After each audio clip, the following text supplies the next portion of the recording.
Hi students, KD classes में आपका स्वागत है। तो मैं आशा करता हूँ सभी अच्छे होंगे।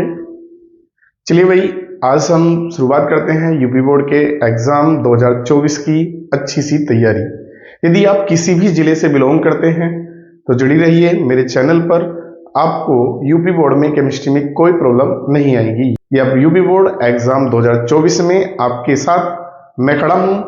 एग्जाम से लड़ने के लिए आपके नंबर अच्छे आएंगे, ये मेरा वादा है आपसे। तो जैसे मैं कहूँ आप लोग इस तरीके से तैयारी करेंगे। तो शुरू करते हैं हम लोग आज पहली क्लास, जिससे हम यूपी बोर्ड के केमिस्ट्री के एग्जाम को अच्छे तरीके से सोल्व करेंगे। ठीक है, चलिए भाई, मैं कुछ क्वेश्चन यहाँ पर लेकर आया हूँ।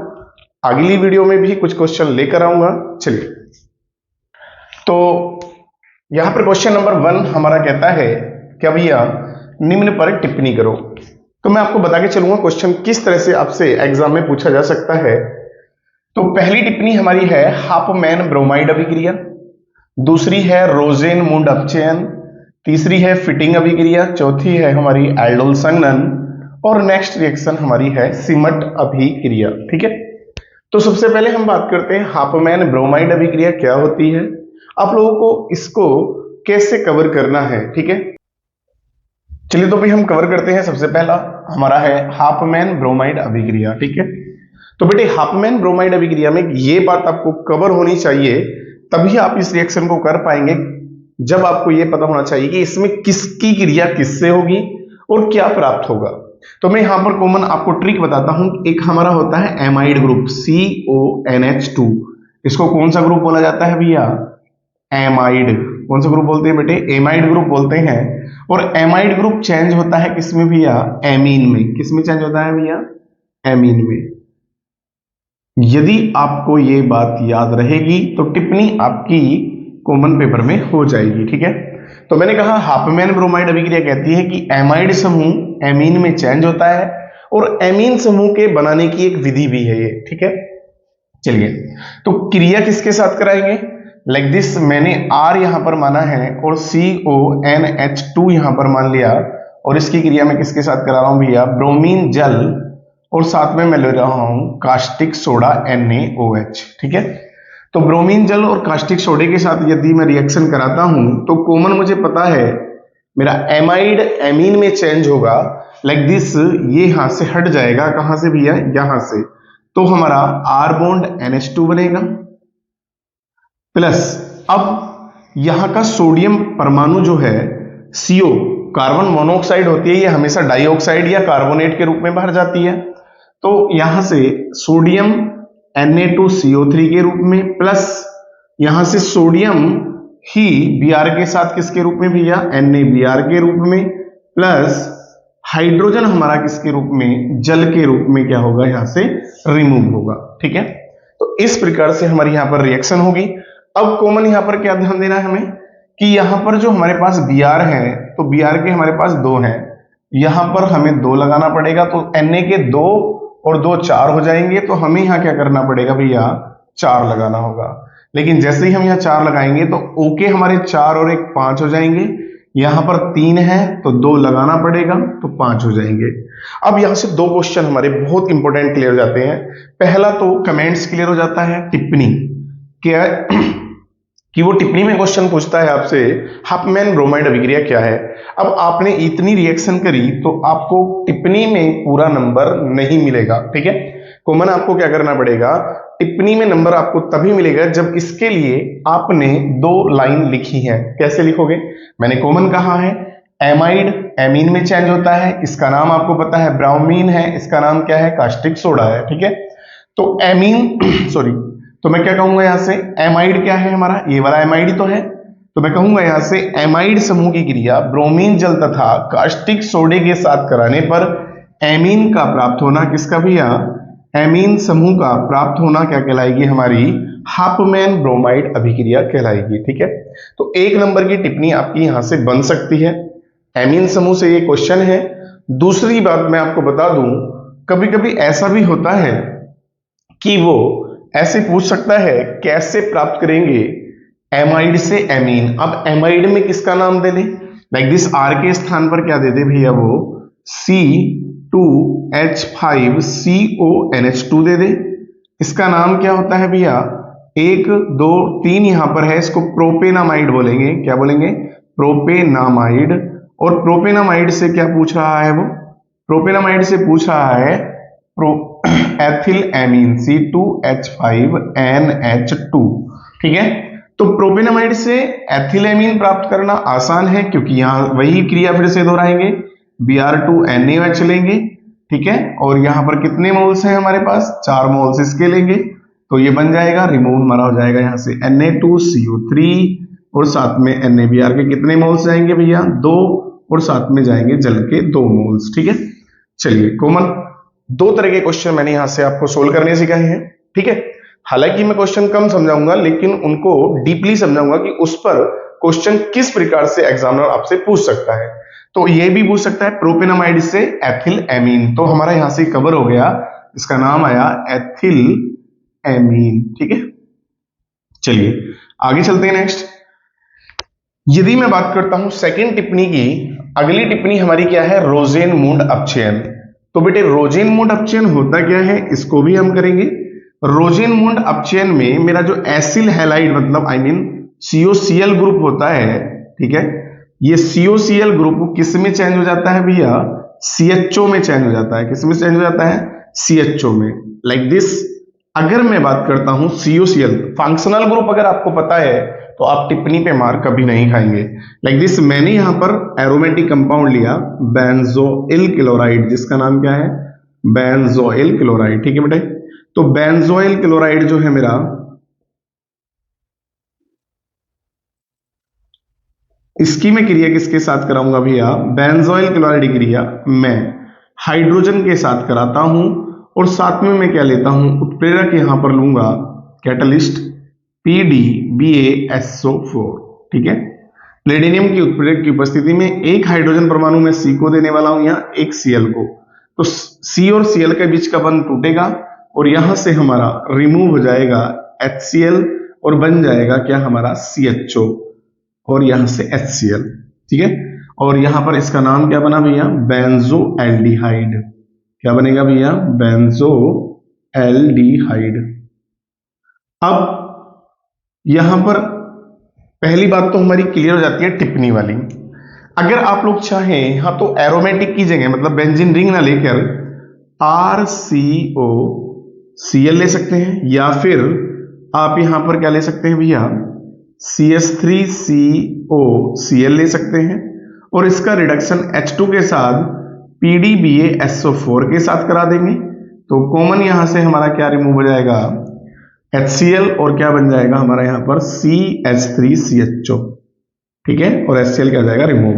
तो यहां से कमेंट्स हमारा क्लियर हो गया, बेंजोइल क्लोराइड का अपचयन PDBaSO4 के साथ कराने पर बेंजो एल्डिहाइड का प्राप्त होना क्या कहलाएगा, हमारा रोजेनमुंड अपचयन कहलाएगा। या फिर हम कहेंगे एसिटिल क्लोराइड का अपचयन PDBaSO4 के साथ कराने पर एस्टल्डिहाइड का प्राप्त होना रोजेनमुंड अपचयन कहलाता है। एक तो टिप्पणी का क्लियर हो गया यहां से। दूसरा, यदि वो पूछ लेता है कैसे प्राप्त करेंगे, केवल रासायनिक समीकरण दीजिए, हाउ कैन टू ऑब्टेन, तो वो कह सकता है यहां से बेंजोइल क्लोराइड से बेंजल्डिहाइड, या फिर वो कह सकता है बेंजोइक अम्ल से बेंजल्डिहाइड। तो कॉमन बहुत ज्यादा पूछता है इसको, तो आप इसकी क्रिया किससे कर देंगे, PCl5 से कर देंगे, तो सीधा हमारा क्या बन जाएगा भैया, बेंजोइल क्लोराइड बन जाएगा। क्योंकि आपसे जो क्वेश्चन पूछेगा वो यहां से यहां के बारे में पूछेगा, मतलब जिसमें 2 स्टेप हो रहे हो या 3 स्टेप हो रहे हो, तो बेंजोइक अम्ल से बेंजल्डिहाइड ऐसे हम लोग क्या कर सकते हैं, इससे प्राप्त कर सकते हैं, और टिप्पणी भी हम कर सकते हैं। चलिए भाई, नेक्स्ट क्रिया हमारी आ जाती है फिटिंग अभिक्रिया। कौन सी आती है भैया, फिटिंग अभिक्रिया।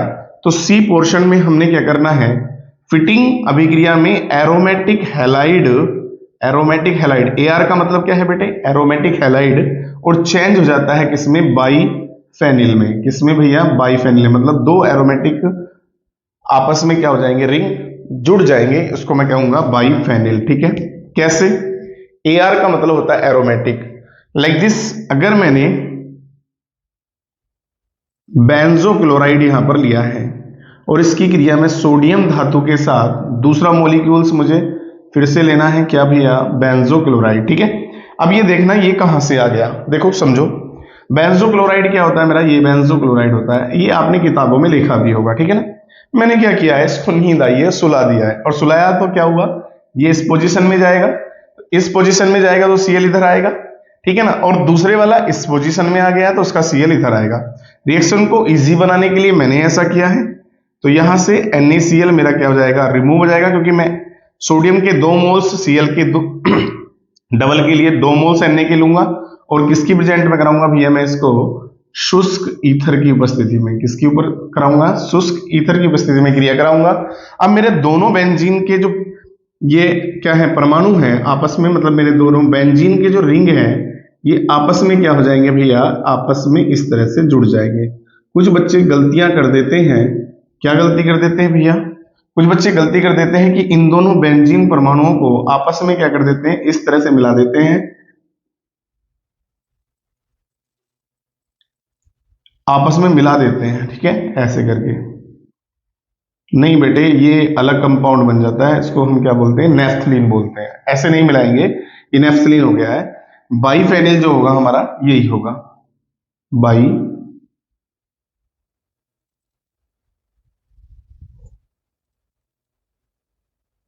बाईफेनिल, ठीक है। चलिए अब टिप्पणी कैसे करेंगे वो भी हम कवर कर लेते हैं। तो इसका नाम मैंने क्या बताया था अभी, क्लोरोबेंजीन कह देंगे इसको, या बेंजोक्लोराइड कह देंगे, ठीक है बेटे, क्लोरोबेंजीन।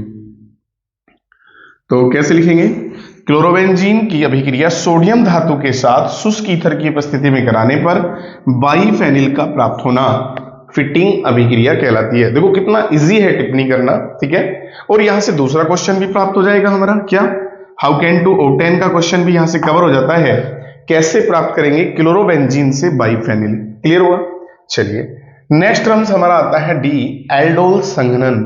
एल्डोल संघनन क्या है, पहली बात तो ये है कि एल्डोल संघनन देते कौन है। ध्यान देंगे कि एल्डोल संघनन यदि आपको पता नहीं है तो गौर करना, जब हमारा कोई फंक्शनल ग्रुप होता है उससे जुड़ा कोई क्या हो, परमाणु, यदि फंक्शनल ग्रुप से जुड़ा कोई परमाणु इस तरह से हो या फिर इस तरह से हो, ठीक है, तो बेटे ये जो फंक्शनल ग्रुप होता है इससे जस्ट जुड़ा ये अल्फा कार्बन होता है और ये बीटा कार्बन होता है, और अल्फा कार्बन से जुड़े जितने भी हाइड्रोजन है वो अल्फा हाइड्रोजन होते हैं, ठीक है।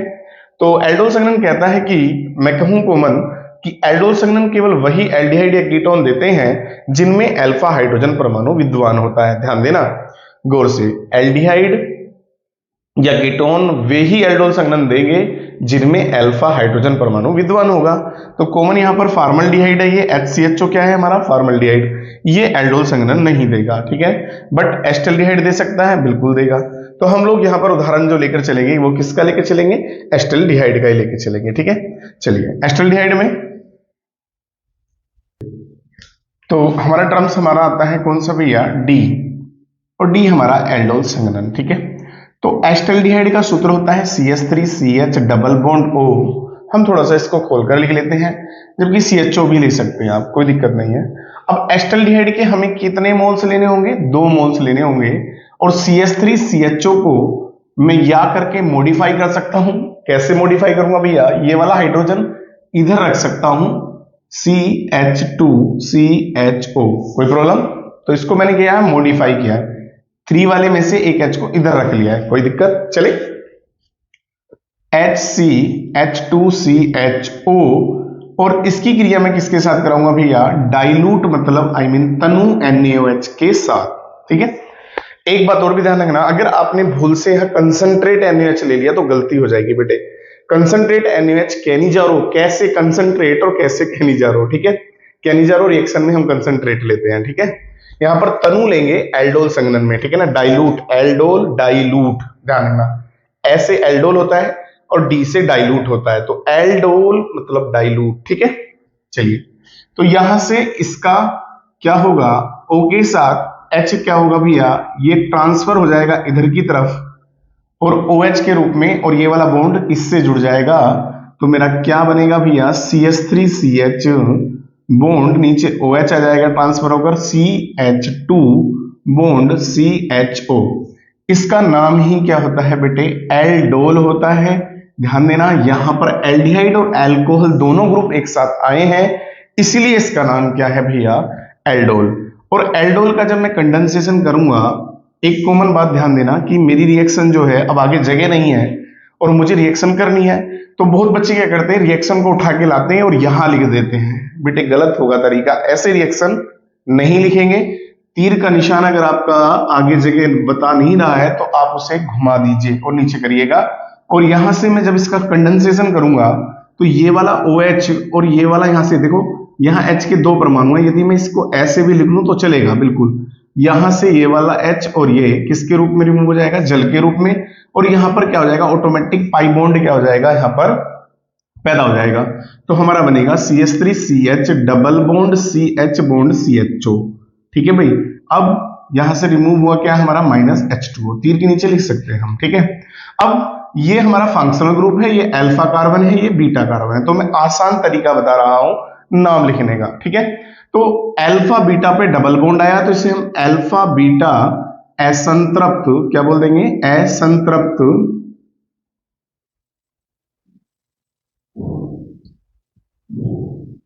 अल्फा बीटा असंतृप्त एल्डिहाइड, क्या बोलेंगे भैया, एल्डिहाइड। ठीक है, तो अब इस पर कमेंट्स कैसे करोगे, आपसे पूछा नहीं गया है कि ये बताइए एल्डोल संघनन कौन देता है, लेकिन अगर पूछा जाए तो आपका एक क्वेश्चन यहां से तैयार हो जाएगा कि एल्डोल संघनन केवल वही एल्डिहाइड देंगे जिनमें अल्फा हाइड्रोजन परमाणु विद्यमान होगा। तो चलिए दूसरी बात हमारी यहां से क्लियर होती है कि टिप्पणी कैसे करेंगे हम लोग। तो एस्टल्डिहाइड के दोनों को तनु NaH के साथ अभिकृत कराने पर एल्डोल प्राप्त होता है, जो संघनन के फलस्वरूप अल्फा बीटा असंतृप्त एल्डिहाइड देता है। तो कॉमन टिप्पणी हमारी क्लियर हो गई यहां से। चलिए भाई, उसके बाद नेक्स्ट मैं कहता हूं सिमट अभिक्रिया। कौन सी कहता हूं भैया, लास्ट मेरी आती है सिमट अभिक्रिया। और सिमट अभिक्रिया में मेरा कार्बोक्सिलिक ग्रुप जो होता है COOH ग्रुप, ये किस में चेंज हो जाता है भैया, NH2 में चेंज हो जाता है। ये CH3 में हटा देता हूं यहां से, ठीक है ना। COOH ग्रुप किस में चेंज हो जाता है, NH2 में जो चेंज हो जाता है, मगर कैसे चेंज होता है वही हमें समझना है। तो एसिटिक अम्ल मतलब CH3COOH की क्रिया मैं N3H के साथ करा रहा हूं, इसका नाम है हाइड्राजोइक अम्ल। क्या नाम है भैया, हाइड्राजोइक अम्ल के साथ। ठीक है, और ये क्या है, मेरा एसिटिक अम्ल है। क्या है भैया, एसिटिक अम्ल। और एसिटिक अम्ल की क्रिया में हाइड्राजोइक अम्ल के साथ करा दूं तो मेरा कॉमन प्राप्त क्या होगा, यहां से बॉन्ड तोड़ता हुआ CO2 रिमूव हो जाएगा और एक N परमाणु एक H को लेकर इस H के साथ यहां पर आ जाएगा CH3NH2 और रिमूव यहां से हुआ N2 और CO2। ठीक है, अब इसका नाम क्या है भैया, मेथिल एमीन। क्या नाम है इसका भैया, मेथिल एमीन। ठीक है, अब चलो देखते हैं कमेंट्स कैसे करोगे। एसिटिक अम्ल की अभिक्रिया हाइड्राजोइक अम्ल के साथ कराने पर किसका प्राप्त होना भैया, मेथिल एमीन का प्राप्त होना। क्या कहलाती है हमारी, सिमट अभिक्रिया कहलाती है। सिमट कहना, सीमेंट मत कह देना। ठीक है, चलिए सिमट अभिक्रिया कहलाती है। क्लियर है।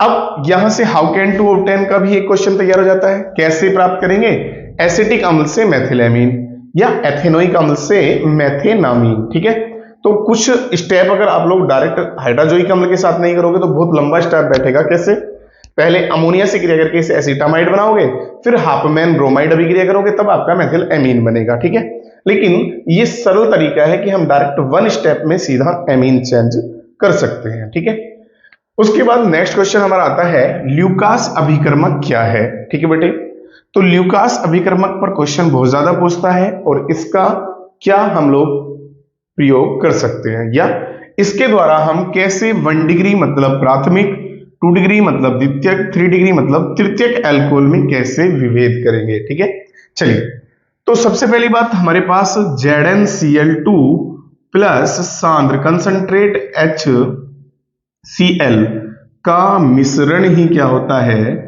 ल्यूकास अभिकर्मक होता है। क्या होता है बेटे, ल्यूकास अभिकर्मक होता है। ठीक है, ये पॉइंट तो हमारा यहां से क्लियर हो गया।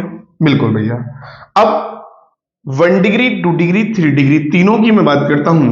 पहली बात तो आपको पता होना चाहिए 1 डिग्री अल्कोहल कौन से होते हैं, 2 डिग्री अल्कोहल कौन से होते हैं और 3 डिग्री अल्कोहल कौन से होते हैं। ठीक है बेटे, यदि यहां पर आपका 1R है बाकी H है 1R 1 2 3R, ठीक है। यदि आपका केवल 1R है तो समझना 1 डिग्री है। अगर आपके 2 एल्किल ग्रुप आ जाते हैं यहाँ तो 2 डिग्री बन जाएगा, और यदि आपके 3 एल्किल ग्रुप आ जाते हैं तो 3 डिग्री बन जाएगा, ठीक है। तो 1 डिग्री 2 डिग्री 3 डिग्री तीनों एल्कोहल आपके सामने प्रेजेंट है। अब मैंने आपको बता दिया है पहचान। अब R के स्थान पे आपका यहाँ CH3 भी आ सकता है, C2H5 भी आ सकता है, R के स्थान पर आपका आ सकता है यहाँ CH3 या C2H5। तो इससे कोई घबराने वाली बात नहीं है, या C3H7 भी ले ले वो। अब 1 डिग्री एल्कोहल के साथ पहली बात मैं अगर करूं ZnCl2 प्लस कंसंट्रेट HCl के साथ, ठीक है। दूसरी क्रिया मैं करूं इसकी ZnCl2 प्लस कंसंट्रेट HCl के साथ। मैं बहुत शॉर्ट में इसको समझा के चलूंगा ताकि वीडियो लेंथी ना हो। और यहां पर मात्र हमारा ये कंसंट्रेट HCl के साथ, ठीक है, समझना ये क्या होता है। 1 डिग्री एल्कोहल कंसंट्रेट HCl के साथ ZnCl2 की प्रेजेंट में लगभग 5 से 10 मिनट में, मतलब लगभग देरी से कह सकता हूं मैं, लगभग किससे भैया, देरी से।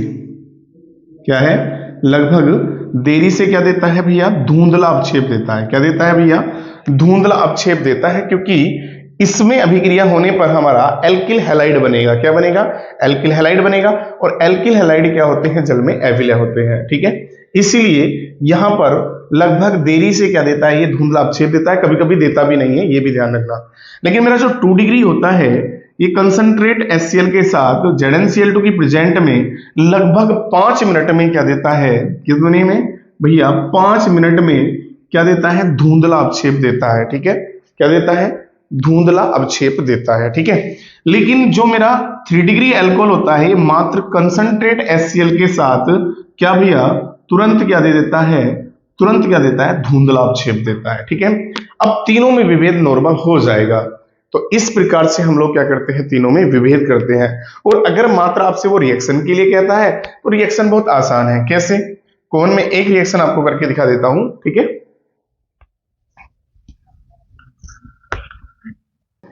तो लाइक दिस, जैसे कि मैंने कहा आपको 1 degree alcohol CH2 bond OH, तो इसकी क्रिया कंसंट्रेट HCl के साथ कराएंगे, ठीक है बेटे। किसकी प्रेजेंट में, ZnCl2 की प्रेजेंट में। तो यहां से H2O मेरा क्या हो जाएगा, रिमूव हो जाएगा और बनेगा मेरा RCH2 बॉन्ड Cl, ठीक है। इस तरह से हम लोग रिएक्शन करके दिखा सकते हैं, बिल्कुल इजीली है, आप लोग कर सकते हैं, ठीक है।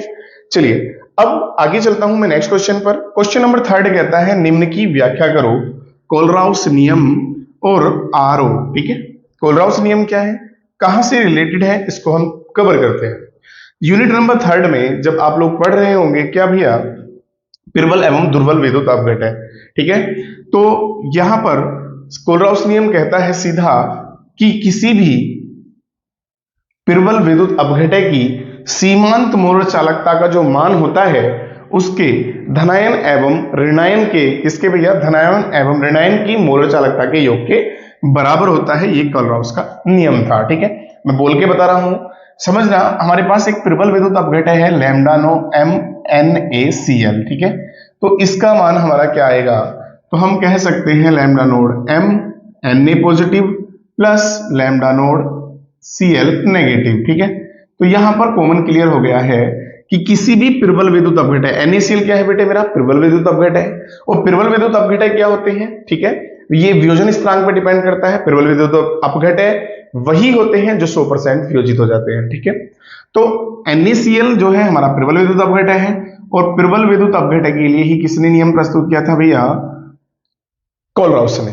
तो कोलराउस के नियम अनुसार किसी भी प्रबल विद्युत अपघटन की लैम्डा नोड M का मतलब होता है सीमांत मोलर चालकता, इन्फिनिट भी लगा देते हैं यहां पर, कोई दिक्कत नहीं है, ठीक है। तो लैम्डा नोड M या लैम्डा इनफिनिट M NaCl जो है वो किसके बराबर है, उसके धनायन कैटायन और एनायन के इक्वल है ना। तो मैं कह सकता हूं यहां पर किसी भी प्रबल विद्युत अपघटन की जो सीमांत मोलर चालकता का मान होता है वो उसके धनायन और ऋणायन की मोलर चालकता के योग के बराबर होता है। बिल्कुल इजी मैंने नियम आपको बताया है और इस तरह से आपको याद करना है, ठीक है। मेरी आवाज सुन लेना और इस तरह से आपको लिखना है, ठीक है। चलिए, यदि वो आपसे पूछ लेता है कि कोलराउस नियम के अनुप्रयोग दीजिए, हो सकता है इस बार एग्जाम में कोलराउस नियम ना पूछकर वो इस पर क्वेश्चन भी पूछ ले। तो मैं क्वेश्चन तो नेक्स्ट वीडियो में बताऊंगा कि इस पर क्वेश्चन कैसे पूछ सकता है वो, ठीक है ना। लेकिन एक बात ध्यान रखना, आपसे पूछ सकता है यहाँ पर अनुप्रयोग। क्या पूछ सकता है भैया? अनुप्रयोग। अब अनुप्रयोग कहां से याद करेंगे आप लोग? बिल्कुल सिंपल सी बात है बेटे, जो हमारे पास लैम्डा नोड m NaCl का मान ज्ञात करने के लिए हम कोलराउस नियम का उपयोग कर रहे हैं, लेकिन हमारे पास जो दुर्बल विद्युत अपघटय होते हैं उनकी सीमांत मोल चालकता का मान हम किसकी सहायता से करते हैं भैया? कोलराउस के नियम की सहायता से करते हैं। तो कॉमन ये इसका क्या बन जाएगा? अनुप्रयोग बन जाएगा, ठीक है। चलिए, ये क्वेश्चन हमारा यहां से क्लियर हुआ। अगला टर्म्स हमारा आता है भैया आरओ। अब क्या है ये आरओ? रिवर्स ओस्मोसिस, प्रतिलोमन परासरण, ठीक है। चलिए भाई, ये हमने क्या लिया है, यहां पर एक कंटेनर ले लिया है, ये यहां पर एसपीएम लगाई है, सेमी पर मेम्ब्रेबल मेम्ब्रेन है ये, जिसको हम अर्धपारगम्य झिल्ली कहते हैं। याद रखना, इसके अंदर से केवल विलाय के कण मूव कर सकते हैं, विलय के कण इससे मूव नहीं कर सकते, ठीक है। और हम यहां पर पहले 3 चीज कवर करेंगे। आरओ हमारा तब क्लियर होगा, पहला हम आपको बता के चलेंगे परासरण के बारे में, उसके बाद हम दूसरा बताएंगे किसके बारे में भैया? परासरण दाब के बारे में। किसके बारे में? परासरण दाब।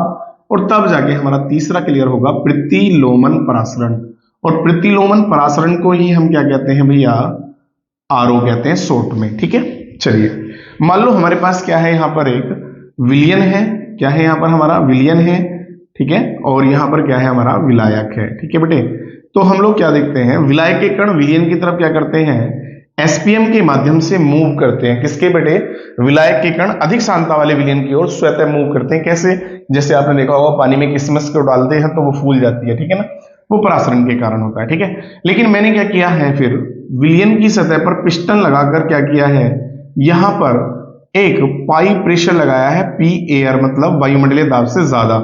और जैसे ही मैं दाब से ज्यादा यहां पर क्या लगाता हूं, पाई दाब लगाता हूं, वायुमंडलीय दाब से ज्यादा जब मैं पाई यहां पर दाब लगाता हूं तो विलयन की सतह पर लगाया गया वह अतिरिक्त दाब जो केवल मात्र, अब जो विलाय के कण इधर मूव कर रहे थे उनको उसने क्रॉस कर दिया है, मतलब अब वो विलयन की तरफ जाने से रोक रहे हैं। तो मैं कहूंगा क्या भैया, विलयन की सतह पर लगाया गया वह अतिरिक्त दाब जो किसके भैया? परासरण के प्रभाव को या विलाय के कण के प्रभाव को विलयन की ओर जाने से मात्र रोकते हैं। क्या कहलाता है भैया? हमारा परासरण कहलाता है, ठीक है। लेकिन होता क्या है, हमारा मेन पॉइंट क्या है? आरओ, रिवर्स ओस्मोसिस क्या है। अब रिवर्स ओस्मोसिस में मैंने क्या किया है, अब यहां पर क्या किया है, मैंने यहां पर पाई से अधिक दाब लगाया है। क्या लगाया है? दाब यहां पर पाई से अधिक। पाई से अधिक दाब लगाने पर पिस्टन के अंदर से अब मेरी जो क्रिया ऐसे हो रही थी, मतलब जो मेरे विलाय के कण विलयन की तरफ मूव कर रहे थे उसको रोक तो किसने दिया भैया? पाई ने। लेकिन मैंने पाई से ज्यादा दाब लगाकर क्या किया है, विलयन में से विलायक के कणों को, क्योंकि बेटे हमें पता है विलयन जो होता है वो किस किस से मिलकर बना होता है? विलय और विलायक से। अब इसके अंदर विलय भी है और विलायक भी है, तो विलय तो कण इधर मूव हो नहीं सकते एसपीएम के माध्यम से। अब विलायक के कण क्या करने लगेंगे, मेरे इधर मूव करने लगेंगे, और जिस घटना को मैं क्या कहूंगा? प्रतिलोमन परासरण, ठीक है। विलयन की सतह पर लगाया गया वह अतिरिक्त दाब जो परासरण की दर को क्या कर देता है? रिवर्स कर देता है, उसे हम क्या कहते हैं? प्रतिलोमन परासरण कहते हैं, ठीक है बेटे। याद रखना, प्रतिलोमन परासरण में दाब बहुत ज्यादा होता है, तो यहां पर हम एसपीएम जो यूज करते हैं, एक अच्छी एसपीएम को यहां पर हम यूज करते हैं, ठीक है। चलिए, उसके साथ साथ अब हम आपको बता दें कि आरओ का उपयोग किस लिए किया जाता है। बेटे आरओ का उपयोग जो कर रहे हैं हम, समुद्री जल जो होता है उसको शुद्ध करने में कर सकते हैं, या फिर समुद्री जलों से लवणों को प्राप्त करने में भी हम आरओ का इस्तेमाल कर सकते हैं, ठीक है। चलिए, नेक्स्ट टर्म्स हमारा आता है, क्वेश्चन नंबर 4 है SN1 SN2 अभिक्रिया क्या है और इनमें क्या अंतर है। ऐसे भी पूछ सकता है बेटे। SN1 SN2 अभिक्रिया जो होती है ये क्या है? SN1 मतलब होता है एकअणुक नाभिकरागी प्रतिस्थापन अभिक्रिया, और SN2 का मतलब होता है द्विअणुक नाभिकरागी प्रतिस्थापन अभिक्रिया, ठीक है बेटे। तो SN1 SN2 अभिक्रिया को कवर करने के लिए मैं आपको बताऊंगा नेक्स्ट वीडियो में, क्योंकि यहां पर वीडियो थोड़ी लेंथी हो गई है। इस क्वेश्चन को फिर मैं अगली वीडियो में बताऊंगा आपको। चलिए, अगला क्वेश्चन क्या है मेरा? क्वेश्चन नंबर 5, संक्रमण धातु से आप क्या समझते हैं, इनके सामान्य लक्षणों का वर्णन कीजिए, ठीक है बेटे। तो संक्रमण धातुओं के लक्षण का वर्णन आपको करना है। इसके लिए मैं कॉमन आपको ये बात बता दूं कि जो मेरे डी ब्लॉक के तत्व हैं बेटे, किसके इंपॉर्टेंट क्वेश्चन है भैया, डी ब्लॉक के तत्व जो हैं उनमें जिनके पास रिक्त डी कक्षक उपस्थित होता है उनको संक्रमण धातु कहा जाता है। ठीक है, अब संक्रमण धातु को लेकर क्वेश्चन आपसे जरूर पूछेगा वो, इनके सामान्य लक्षण मतलब लाइक दिस, जैसे इलेक्ट्रॉनिक विन्यास है, ठीक है, और आपका इलेक्ट्रॉनिक विन्यास के साथ साथ परमाणु या आयनिक त्रिज्या पूछ सकता है, आप लोग खुद भी बता सकते हैं, याद रखना है। और उसके बाद क्या है, चुंबकीय गुण है, चुंबकीय गुण, ठीक है बेटे, या रंगीन आयनों का बनना, ऐसे ये इनके क्या होते हैं, लक्षण होते हैं। ये इंपॉर्टेंट है भाई, पूछेगा जरूर क्वेश्चन आपसे बोर्ड एग्जाम के अंदर। तो आप लोग इस वीडियो को मेरे चैनल पर पहले से देख सकते हैं, क्योंकि मैंने संक्रमण धातु की ऑलरेडी पहले वीडियो डाल रखी है।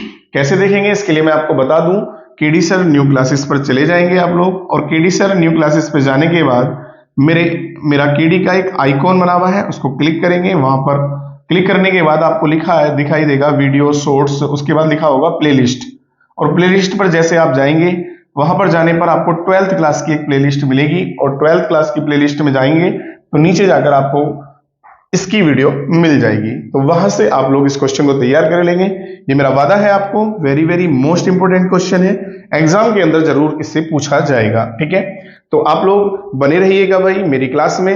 नेक्स्ट मैं लेकर आ रहा हूं अच्छे अच्छे क्वेश्चंस की वीडियो। ठीक है, आपकी यूपी बोर्ड एग्जाम 2024 की मैं केमिस्ट्री के पेपर की बहुत अच्छी तैयारी करा दूंगा। तो चैनल को सब्सक्राइब और शेयर करना कभी नहीं भूलेंगे। ठीक है, तो ज्यादा से ज्यादा बच्चों को जोड़ना, मैं आपको वीडियो देता रहूंगा। ठीक है।